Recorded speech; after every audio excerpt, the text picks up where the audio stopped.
એક ભાઈને મેં પૂછ્યું, મેં કીધું તમે શું ધંધો કરો છો?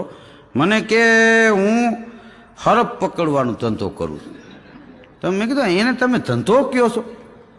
તો મને કે ધંધો ને શું, રોજ કે 1200 રૂપિયા કમાવું છું. કેવી રીતે? મને કે ફોન ચાલુ હોય મારો, ગમે ત્યાં હરફ નીકળે, મને ફોન આવે એટલે હું જાઉં અને કહું કે 250 રૂપિયા થાય. એમ કે 200 આપી તો ન પકડું, તો 250 આપે એટલે લઈ લઉં, હરફ પકડી લઉં, ત્રીજી શેરીમાં મૂકું.